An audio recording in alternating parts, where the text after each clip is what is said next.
पनवेलमध्ये 24 मे रोजी मतदान होते। मात्र या निवडणुकीत कोणत्या उमेदवाराला निवडून द्यावं असा प्रश्न सध्या पनवेलकरांना सतावतोय। कारण निवडणुकीच्या रिंगणामध्ये असलेल्यांमध्ये गुन्हेगारी प्रवृत्तीचे उमेदवारच आहेत। पनवेल महापालिकेसाठी पहिल्या सार्वत्रिक निवडणुकीचा प्रचार अखेरच्या टप्प्यात आलाय। 20 वार्डातील 78 जागांसाठी 418 उमेदवारी अर्ज भरण्यात आले। मात्र या सगळ्या उमेदवारांमध्ये गुन्हेगारी पार्श्वभूमी असलेल्या उमेदवारांची संख्या 100हून अधिक असल्याचं समोर आलंय।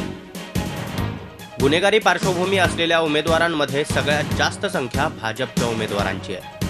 खून, खुनाचा प्रयत्न, दरोडा, फसवणूक, खंडणी, अपहरण, विनयभंगाचे गुन्हे दाखल असलेल्या 22 उमेदवारांना भाजपनं उमेदवारी दिली आहे। तर शेतकरी कामगार पक्षाने 12 गुन्हेगारी स्वरूपाच्या व्यक्तींना उमेदवारी दिली आहे। शिवसेनेनं 7 तर मनसेनं 4 गुन्हेगारी पार्श्वभूमी असलेल्या उमेदवाराला निवडणुकीत उतरवलंय। गुन्हेगारी पार्श्वभूमीचे उमेदवार निवडून आले तर पनवेलमध्ये विकास दूर राहून दहशतीचं वातावरण निर्माण होण्याची भीती व्यक्त होतीये। मात्र ज्या पक्षांनी गुन्हेगारांना उमेदवारी देऊन राजकीय आश्रय दिलाय ते पक्ष आता सारवासारव करतायत। न्यायालय जोपर्यंत शिक्षा सुनावत नाही तोपर्यंत ते आरोप असतात असं उत्तर देऊन मुद्द्याला बगल देण्यात येते।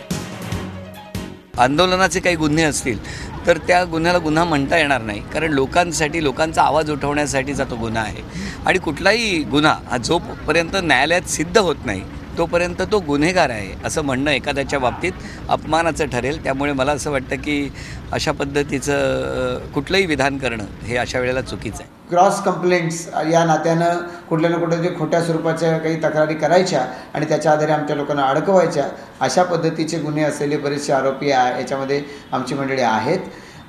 या सर्व उमेदवारांच्या माध्यमातून कुठल्याही पद्धतीनं व्यावसायिक कारणासाठी किंवा अन्य कुठल्या उपयोगासाठी अशा पद्धतीचा गुन्हा त्यांच्यावरती दाखल झालेला नाही, तर केवळ राजकीय वैमनस्यामधून अशा पद्धतीचे गुन्हे दाखल झालेले आहेत। गुंड प्रवृत्तीच्या व्यक्तींना उमेदवारी देण्यात एकही राजकीय पक्ष मागे नाही। निवडणूक जिंकण्यासाठी साम, दाम, दंड आणि भेद साऱ्याच गोष्टी राजकीय पक्षांनी आत्मसात केल्या आहेत। प्रत्येक निवडणुकीत गुंड उमेदवार निवडणुकीला उभे राहतात आणि निवडूनही येतात। त्यामुळे आता मतदारांना अधिक जागरूक होऊन अशा उमेदवारांना घरचा रस्ता दाखवण्याची गरज आहे। अजित मांढरे, झी मीडिया, मुंबई। झी 24 तास रहा एक पाऊल पुढे।